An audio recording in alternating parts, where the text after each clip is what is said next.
Just incredible. Two. DJ Sour Milk. One. Liftoff. We have a liftoff. Yeah, it's Power 106. It's the Liftoff Show. Just incredible. DJ Sour Milk. Good friend of ours, man. This man needs no introduction. Hit Boy's here. Family. You already Family, know. bruh. You know. It's great to have you on the show tonight, man. Bro, appreciate you having me. I know you've been running 100 miles per hour. Every day. I mean, it's the only way to do it, right? Yeah, nah. I'm at a good place, man. I feel like this is the most productive I've been at any point in my career. Right. So, yeah, I'm just focusing on that. And that says a lot, man. When you say most productive, you've produced tracks for damn near everybody. Kendrick Lamar, Beyonce, Jay-Z, Kanye West, Drake, and the list goes on and on and on. Nipsey Hussle. Nipsey Hussle. Rest in peace, man. Yeah, man. R.I.P. to our good brother, man, Nipsey Hussle, man. We can start right there, man. I feel like since the last time I saw you in the studio when you had us by and you played us the SOB RBE project, which congratulations on. Thank you. Man, I feel like our life has taken just such a turn, bro. Real turn, bro. Real turn. A real turn. And it's almost hard to even, like, it just doesn't feel real. Yeah, you can't put it into too many words. It's just like, you know, everybody, they feeling this pain just like we are. Yeah. Man, the whole city is just, it's just frustrating. It makes you pissed off. Yeah, you know it what I'm does. saying? Yeah, It makes you sad. It's a lot of emotions. That's what I was going to say. Like, the emotions go all over the place. I go on, like, social media and, you know, the one thing I love and respect so much about Nip is everyone's praising him, man. Like, you're not going to see a bad thing about Nipsey Hussle, man. This guy represented so much for the city, the community, the culture. You know, so I sit on Instagram and I just look and I'm like, man, he's just full of so much game. Too much game, from the bars and the music Yeah. to sitting and watching him do interviews. It's just like endless amounts of information. You know what I'm saying? Stuff you could genuinely pick up on and really utilize it in your daily like routine. You know what I'm saying? So he was a special person, still a special person. God bless. Man. God bless. Sure. So before Racks in the Middle, y'all had a relationship, a friendship, right? Most definitely. Like, I produced shit on like Bullets Ain't Got No Name way back then. Like, I did a record with the homie Chasing Cash. I produced a record called Thuggin' with Lil Boozy. Oh, shit. People don't even know that. We go way I didn't way know back. that. So yeah, bro. And then I did a record called 100 The Show for him, featuring Rick Ross. Hell yeah. You know, that was a nice little moment. Yes, sir. Yeah, they both went crazy on that. But yeah, we didn't really work for a couple years. Like, you know, even during the victory lap, I didn't really do no sessions for that. We ran across each other 1 or 2 times, but like, you know, it was minimal contact. But then he just kind of, I got a call from management like, Nip trying to pull up on you. So he came through. And I already had the Racks in the Middle joint. That was actually supposed to be from my compilation on my Def Jam project. Okay. So right after the SOB shit, I'm coming out with another like a record that will just be different artists and shit. Okay, so, like a Hit Boy album. Exactly. So Racks, I wanted Nip to just do a verse. Okay. Played the song. He was like, "Yo, run that back." Second time I played it, he was like, "Yo, I need this, bro." Like, he was like, "Bro, like this is it." He was like, "I'm not trying to really like hold off this time. I'm trying to come right back after this Grammy shit." Yes. Like, you know, that was the whole conversation. That was the energy of just like, it makes more of a statement if I come right back. So Swinging. for him to decide to come and work with me, and you know, we made that record, and people felt it. Like, man, like I told the homie, I shed a tear over Racks in the Middle when Nip was still here. Yeah, like, man. that's how emotional the song felt to me. Like, while he was recording it, and he said the part about Fats, like, he was in the studio shedding tears, bro. No doubt. So no doubt. It's just like, you know, it's been like it's playing out like a movie, just like, you know, the dynamic that we had. And he would hit me at like 8 a.m, sending me samples, telling me he gonna pull up, and then having me pull up to his stool. Like, you know, it's just it's insane, man. It is insane. I had heard that the Racks in the Middle sessions were already classic. Like, the word was getting out that when y'all recorded this song, Nuts, bro. how special that moment was. What can you tell me about just the energy of the room? And also because Nip got so honest. He was always honest. Everything he ever, you know, said on a record is 100% authentic. Definitely. But I feel you, like, coming off the Grammy thing, he even mentions the Grammy shit in the song. Like, what was the vibe like in the studio that made it so magical? It's crazy because like the song got 3 verses, and people don't even really do like 3 verses these days. Right. Like he really took his time to like, make sure every line was linked in, because he felt like the beat was already knocking, and then what Roddy did on the hook was so memorable and catchy. Like he just kind of, the way he saw the vision and inserted himself into that song, it was God level, no bullshit. Yeah. Like for real, like I don't know, bro. Like this shit is Special. It's crazy. Damn, man. Yeah, man. Rest in paradise, man. Nipsey Hussle will be, Nipsey Hussle, man. remembered. The legacy will continue on forever. Facts. And I'm just so thankful that y'all had the moments that y'all had, and we get to, celebrate those for eternity, man. Big facts. Yeah, no doubt, man.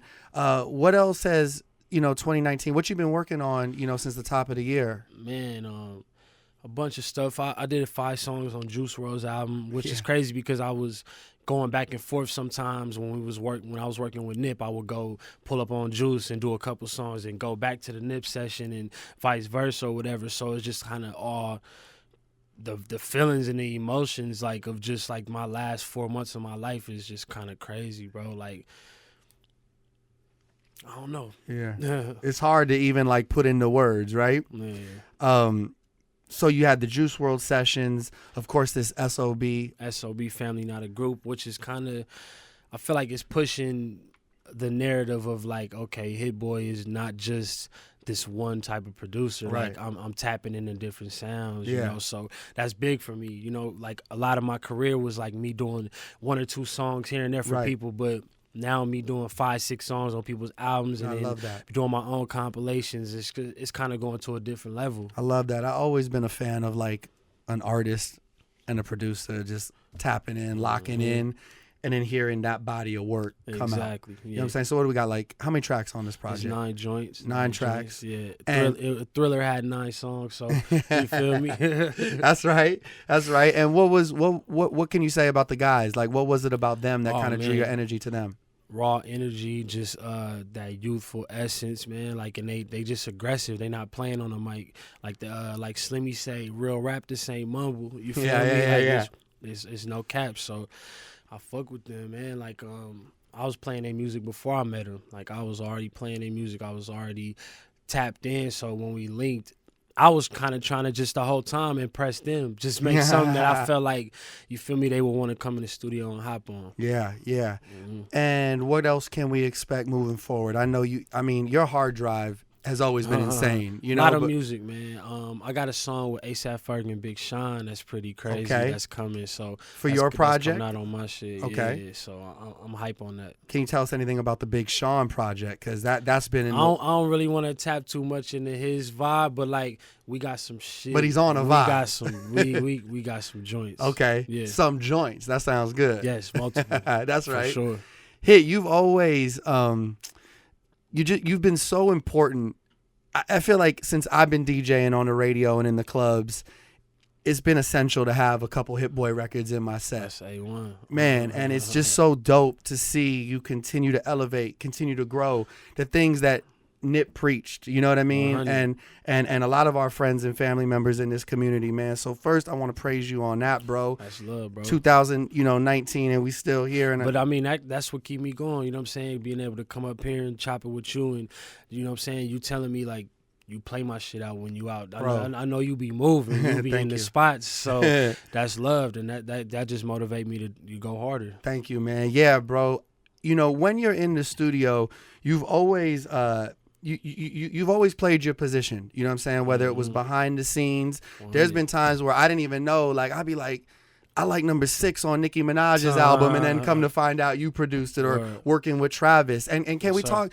I don't know if we've spoke really on on camera about like the Sicko Mode sessions. Yeah, exactly. Like what was that vibe like? Crazy thing is I did like the first part of Sicko Mode, the intro with the organ and all that. So we did that joint the night Birds in the Trap came out. Oh shit! Like Travis FaceTimed me because I produced a song called Way Back on that album. Yes. And he hit me like, man, I got a big session tonight. You gotta send me some shit.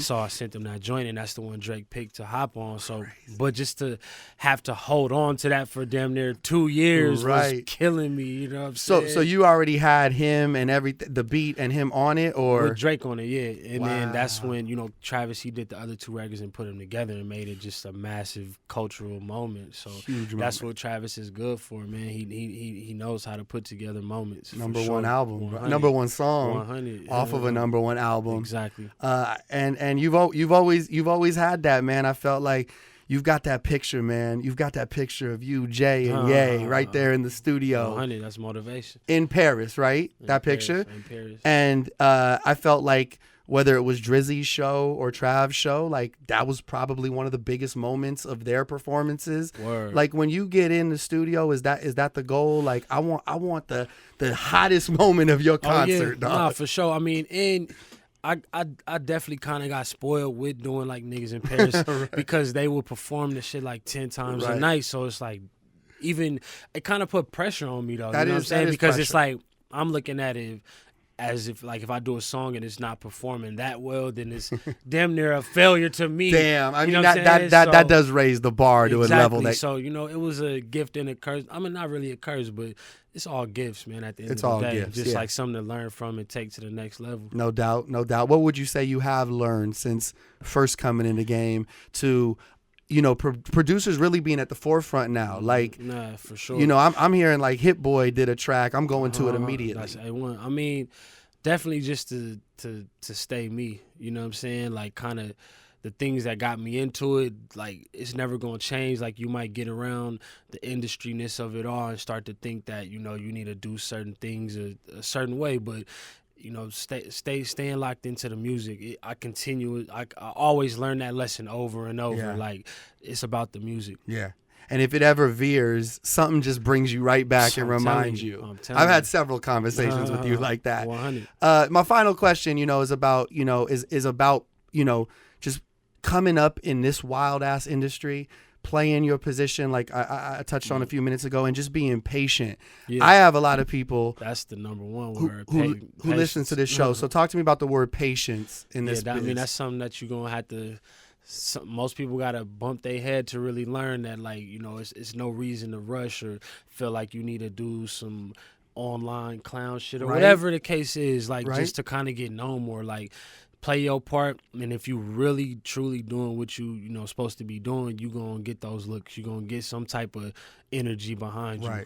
Right. Man, it's great to have you on the show. I appreciate you, bro. Always. SOB, RBE. Family, not a group. Family, not a group. Now. I want to ask them this too, but what does that title mean to you? I mean, it mean everything. Like, I just when it celebrated my grandmother's 70th birthday before I came up here. Beautiful.